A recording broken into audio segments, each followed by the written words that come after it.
Welcome to Unity Spiritual Center this morning. We have Elvis Kabaruka with us. Elvis' background, he was born in Rwanda and has done extremely well here. And he's a new member of our church, and I asked him just to share. Do you understand that we don't know enough about each other? And we have gems within our group. And each one of us has a story to talk about. And I asked Elvis if he would share his story with us this morning. Are you okay? Whatever you want to share with us. Yes, no problem. Okay. Now, I've got about 20 minutes total, so you can take. Okay. So whatever you feel comfortable with. Okay. So, did I give you enough of a good introduction? Yes, you did. Thank you. Thank you, everyone. Hello. Morning, everybody. Good morning. Good morning. Thank you for having me. This day is very, very special. I've always, throughout my life, I've always been looking for a church like this. Growing up as a Catholic and just being forced to believe in God, otherwise I was going to go to hell, which scared me so much growing up. So moving to Austin, I believe is one of the reasons why I moved here. So thank you for having me. Very happy to be here. Yeah. So I took a few notes to write down a few things about my home, Rwanda, where I was born. So Rwanda is a small country in Central Africa. It's probably one of the smallest countries in the world. A little bit bigger than Maryland. But it's a very, very beautiful country. It's very, very hilly, and it's known, coined as the land of 1,000 hills. Wherever you are, you're basically on a hill, and it's like you're up or down. So it's very, very hilly and gorgeous. The history of Rwanda itself was more of a kingdom of Rwanda, which started about the year 300 after Jesus, the time where Jesus was here. And Rwanda was ruled by a king. So the king overlooked the kingdom of Rwanda. Now Rwanda was a much bigger space until Africa was colonized by European nations. But Rwanda extended in a lot of Eastern African countries, and to this day we have so many countries around Rwanda that speak Kinyarwanda, which is the native language. So Rwanda didn't only have a king, but they had governors or ministers who were responsible for the land, the army, cattle, which is a very, very sacred animal in Rwanda. And we had court systems, we had chiefs, sub-chiefs, and there was a hierarchy of order and even a court system. And the king held the highest court. And the purpose was to always just bring peace and harmony among his people, among his children, because the subjects, for lack of a better word, were known as his children. Let me show you a quick picture of king.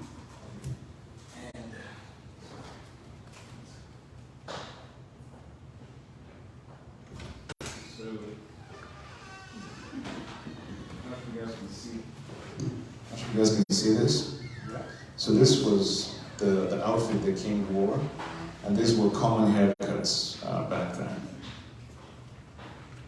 This is a this was a proud thing that the Rwandans did in terms of their hair. And a lot of this is attributed to Egypt, because some of them moved from Egypt and came down and migrated from Egypt. Right. So as I mentioned, cattle was quite the thing. So milk is very, very crucial to the Rwandan culture. It was known as a currency, as a blessing, as a gift throughout weddings. So milk is very, very sacred. And a lot of the people in the family from the king's family actually never had food until they were maybe teenagers or later. They only drank milk and were very, very tall people. The average height of people, the tribe, I guess you'd say, from the king's family, averaged from 6'7" to 7 feet in height among the men. They were very, very tall people. And I'm not sure if it's the milk, but they're also, known to be strong even without, eating a lot of protein in substance form. And the other beautiful thing I learned about Rwanda is I always felt conflicted about religion. Was I got to understand that there's one God that the Rwandans worshipped and they're known as the king of, the God over Rwanda. And it's not uncommon in terms of how God in Rwanda is attributed to the same way that God is attributed around the world. But we had sacrifices you tied to your God. But it was a God that's loving and God that is attributed to the seasons, of course, like it did everywhere. But not only that, we also had prophets, and some of the kings or some of the popular people are known to perform miracles, some similar to what Moses did. So it was very, very crucial and very tight-knit understanding and a proud thing to be Rwandan then. Not only that, but Rwanda was also known to engage in a lot of wars, unfortunately. So that's why Rwanda was quite bigger, because it was purposeful that Rwanda had to expand and they had to know about the king of Rwanda. So that was very, very common. And that's why sometimes I run into people from Uganda, Tanzania, who all speak Kenya, Rwanda, which is beautiful and still a bit of a shock. And then times used to be peaceful. There was no tribalism. There was no in-wars. A lot of the wars we had were outside of Rwanda. But starting in the late 1800s, Europe started to claim different aspects of the world for themselves. So at first, it was the Germans. The Germans actually were really, really amazing because they didn't want to disrupt anything. They more wanted to trade. And they did not want to disrupt the hierarchy of the Rwandan people. Until the World War, the Germans were taken out, and Rwanda was handed over to the Belgians. Like, all right, here you go, here's a piece of property. And with the Belgians, they figured the best way to break down Rwanda was to create division. Because it was one of the hardest countries to break because of the unity and how much loyalty they had to the king and the system. And so they created 3 tribes or 3 divisions, and they named the kings and the rulers the Tutsis, the subjects the Hutus, and the pygmies the Twas. And so they started making the Hutus, who were known to be the majority, of course, because though there was no difference in shape, color, or anything, that they were being enslaved or being taken advantage of.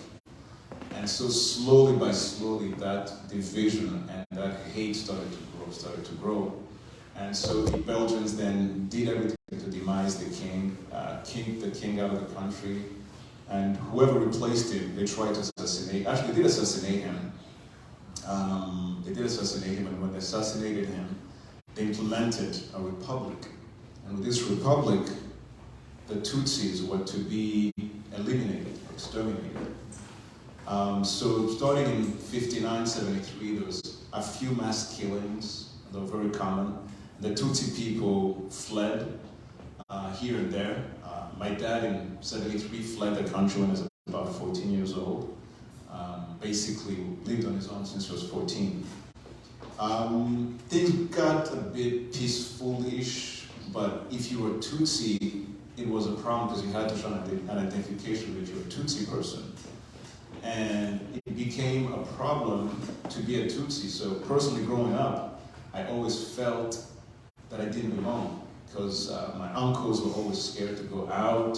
In school, no matter how intelligent I was always put to be the last. So it was always hard to grow in a place to call your home that you were not accepted. And so around the 90s, a civil war broke out, the Tutsis were kicked out. So since 90 to maybe 94, I was living outside Rwanda. My whole family were refugees for quite some time. And everywhere you went, you're always told that you didn't belong, which was really, really tough as a child to not know who you are and always wish to have a home. Sadly, in 94, we had a big civil war, and there was communication on the radios that this was the time to exterminate any Tutsis who were referred to as cockroaches, needed to be stamped out and eliminated. And from April '94 to about for about 100 days, almost 1 million Tutsis were killed in the sickest and saddest of ways. Neighbors killed each other. Husbands killed the wives if they looked different. It was really madness and insanity. That's very hard to understand and to really to consume. I luckily was outside the country, but I was also affected because at my school we stopped eating fish because the fish was. Sorry, I'm getting emotional. Breathe. There you go. Good. Yeah, because the fish in the rivers was known to eat the Tutsis. So you at that point you wonder if that fish was eating part of my family.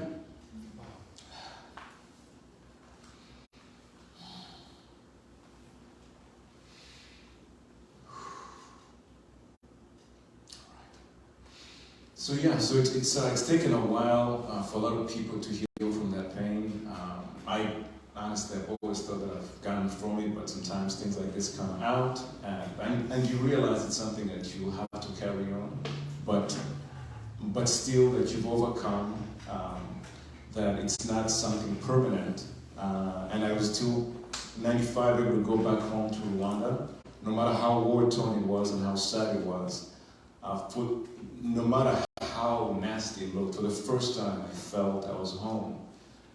Throughout the chaos, throughout the hate, throughout everything.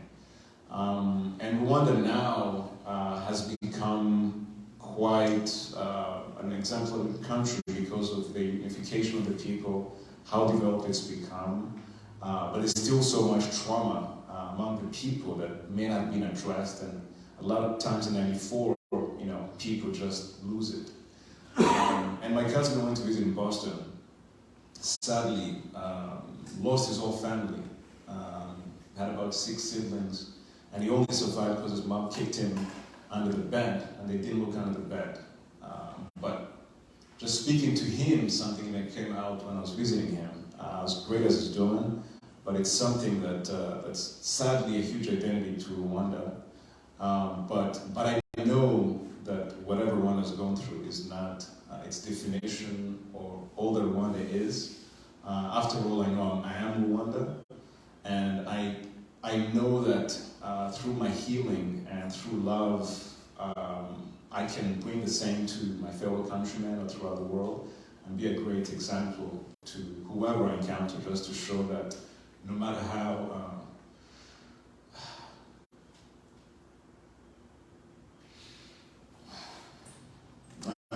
no matter what we've gone through, we can overcome, and light heals darkness. And I have all the faith in the world that Rwanda will still keep progressing, and I'll keep progressing, and I'll still be the best version of myself. Thank you. How are things for you today? Things for me today, honestly, are really wonderful. I'm really lucky that my dad, my mom, none of them were affected, at least died. I mean, they were in prison, they had very traumatic lives, but I still have all my siblings. I still have family in Rwanda. I go time to time. But I'm doing great. I really, in life, I have a successful career. What do you do? Oh, I'm a project manager in the information technology space. And I really love what I do. And moving to Austin was to pursue that because I was tired of doing sales. So, yes. Can we bless you? Yes, so thank you very much. I appreciate you guys. Wow. Together now. Elvis, we love you. We appreciate you. We behold the Christ in you. We know that you are perfect just the way you are, and you are healed. Thank you. Amen. Amen. I love you. I love you too. Do you understand? What? Okay. We appreciate you. Thank you, appreciate it. And you're an example of what happens when somebody understands. Okay? And your mother, I met his mother. His mother's absolutely beautiful. Appreciate it. Love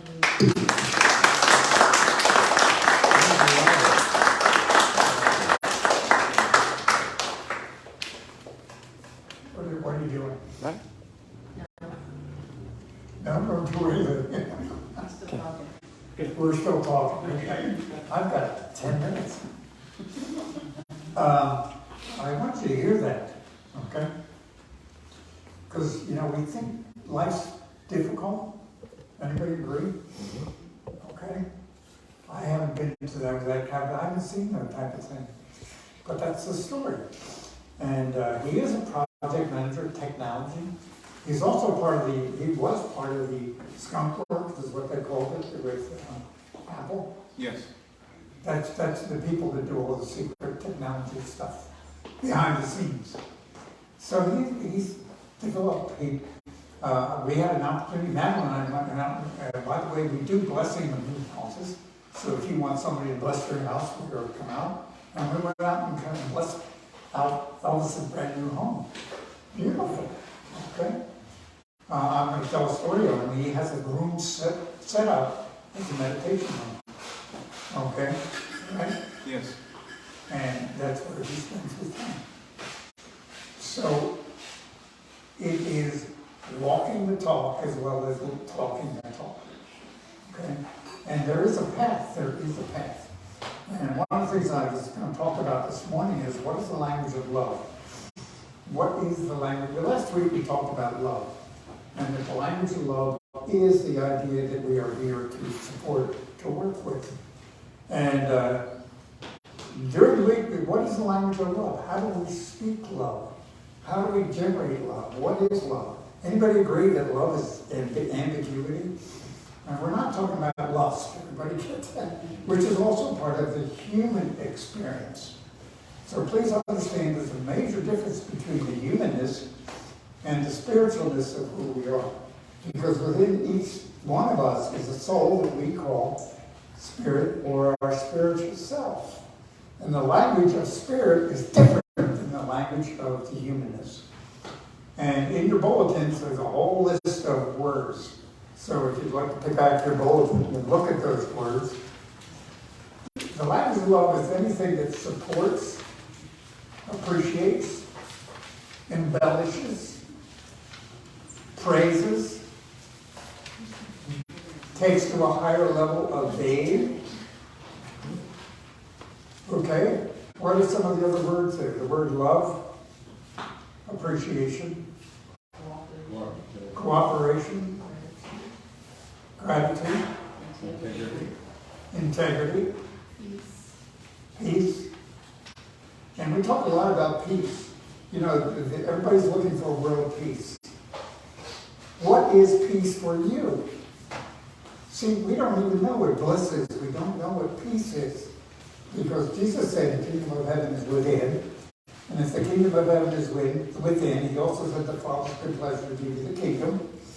And in the kingdom is fullness of joy, which is our word for today. So what is fullness of joy? No worries, no upsets, nothing to fear. What would it be like to live your life without fear? What would it be like to come out of an environment that's total fear and know that it's all okay? You see, we're being run by fear. You turn the cotton picking TV on and what's on? This morning I heard that, oh my God, we've got a new variant of, I hate the name, okay? And so it's big fear. Oh my God, we need to get ready. Batten down the hatches, put the masks on. Because why? It's the Father's good pleasure to give us the kingdom. He says over and over again in Matthew, worry not. I use the 11th commandment, sweat itself not. Stop worrying. Because it's the Father's good pleasure to give us the kingdom. Now, Elvis's story is extreme. I very agree it is. And it was horrible, horrible times. And literally, most of that population was wiped out because they were on the wrong track. Okay? And did you hear the man-made story that these people are better than these people, so we have to get rid of them? Now, has that occurred before? See, when human brain is involved, it has to create separation. And it has to make you better than me or me better than you. And it requires us to live a life of competition. And does anybody see competition on this list of words? See, when I compete, I have to be better than you are, and I have to fight back towards you because I need to get ahead, which means I'm fearful that you're going to do something. Do you see how subtle this whole thing is? So the words we use create out of the ethers the forms of our lives. Now, the quote I used, if I remember correctly, I'm going to pull the Bible up. By the way, when in doubt, you quote from the Bible and everybody knows it's true. You see the beliefs we put together? It's amazing. We've got a whole culture of fear based upon God's going to get you. By the way, I didn't know you were from a Catholic background. Yeah. Did you know that 40-50% of the folks in this community are former Catholics? Is that fair? Huh? Recovering Catholic. Recovering, whatever it is. Okay. It's interesting. I'm a recovering fundamentalist. So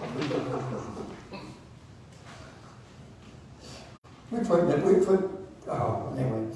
So it says, somewhere, the idea is that Jesus said that by your words are you justified, by your words are you condemned, which means the words have power in them. Now, everything you have around us is energy. The world is energy. Okay? You see this stand here? This is a whole group of atoms put together forming steel or metal. And you take it and shape it into its form. All it is a whole group of atoms so closely clumped, and they're in a vibration holding each other together. And believe it or not, anybody familiar with gravity? All the atoms have gravity, they pull themselves together, and based upon the frequency of that entity, it is what it is. Like what happens to the human body when life is gone? It decomposes back to its original form, dust to dust. Okay, so what does that mean? We're a conglomeration of atoms held together by vibrational frequencies. Where do those frequencies come from? See, we're surrounded by frequencies. Now, the larynx, the power here, which is one of the pivotal powers, that is a vibrational mechanism that vibrates energy out into the universe. And the words that we use have a vibration that slowly forms into what we speak, if I can use that theoretically. Now, it's called subtle energies. Anybody agree that, and see, we believe if you don't see it, touch it, smell it, experience it, whatever, hear it, it's not real. There are energies everywhere. It's all around us all the time. Or, what's interesting is, it's like Tracy's birthday was last week, and we have her sister bought her one of those balloon bouquets, okay, and that's straight up. Here's this. I walked in, and here's this 6-7 foot of balloons. Okay, now this morning the bottom balloons had slowly lost their helium, and they were just kind of moving like this. What holds that balloon in place? There's an energy called helium, which is an air that you can't see, that holds the balloon up, and when it slowly loses helium, what happens to it? It disintegrates. And that's life. Can we speak life into energy? Yes. Okay, did you ever notice, I'm on a tear. Do you ever notice how people that talk so negative all the time have old problems? Okay? It's amazing to me. And from my heart, it's like people get annoyed. Anybody ever been called Pollyanna? Run around and shut up. Okay, I've had that. From family too. We don't say shut up, we just call you Pollyanna. And they don't necessarily mean it negatively. Just annoying. But we forget that words mean things. Now, the words that I'm giving, all I really want to do is, how do you create a life of joy, peace, happiness, and love? Just change the words that you're using. In today's world, anytime TV's on, there's an opinion that I come up with when I'm looking. Oh my God, why did they say that? And you immediately change the frequency that you're emitting into a world that forms things that I don't want. So, I live in a world of my own creation. We're right back to, I keep going back to basics, because words mean things. And by your words are you justified or made whole, and by your words are you condemned. Who's condemning you? Me. Yeah. Who is? So we talked about letting things go. I've got all kinds of verses that I want to get to this. And again, I'm going back to A Course of Love. And history has shown that what you believe is possible becomes possible. I'm going to say it again. What you believe is possible becomes possible. Now, for those of us who believe, this is the words of Jesus, okay? And it says, since science has proven the link between researcher and research findings, they know that there are problems when somebody believes something strong enough and goes into do research, they find what they believe, because why? Because they're creating what they believe.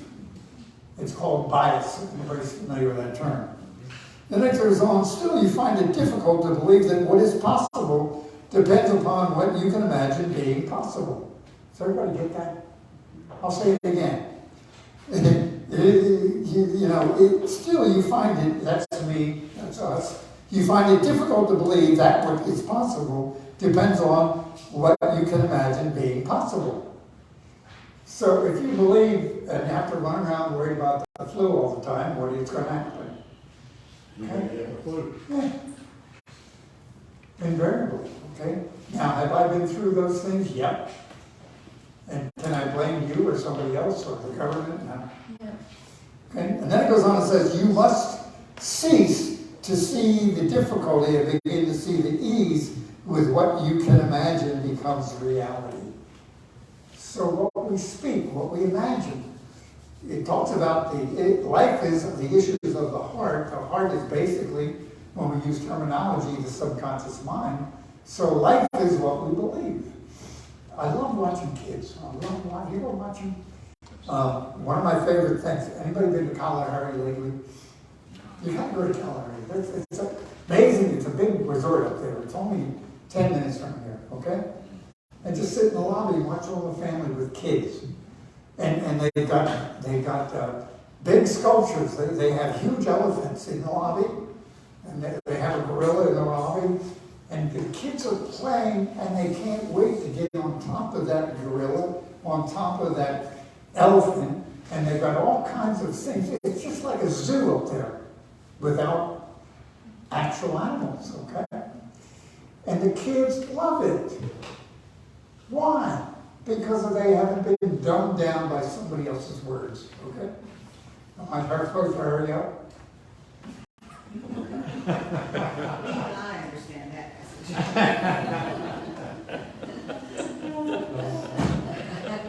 And that's why, to me, that's why Elvis's message is so strong, okay? We live in a world of our own imagination. And imagination is what we see in our mind, and that translates into the words we speak. So how do I change where I am? And you're basically, all of us are love. You're a child of God. A child of God cannot know anything else other than love. And we have allowed outside sources to influence us and create other than love. So at your root, you're a child of God. And what's a child of God inherit from God? God! It's so simple. Okay, so I'll go shut up now. You have anything to say? Just end on a very high note. And you see, the key to this is the overcoming. Okay? Elvis, thank you. It's the overcoming. Where are we now? How can we create and how can we overcome? And you're going to hear me talking for the next few weeks about resilience. That's the ability to recreate who I am as a child of God. So who you are as a child of God is perfect, whole, complete, and even, do I dare say prosperous? So thank you, I love you. As a group, we support each other in that image. Thank you. Done.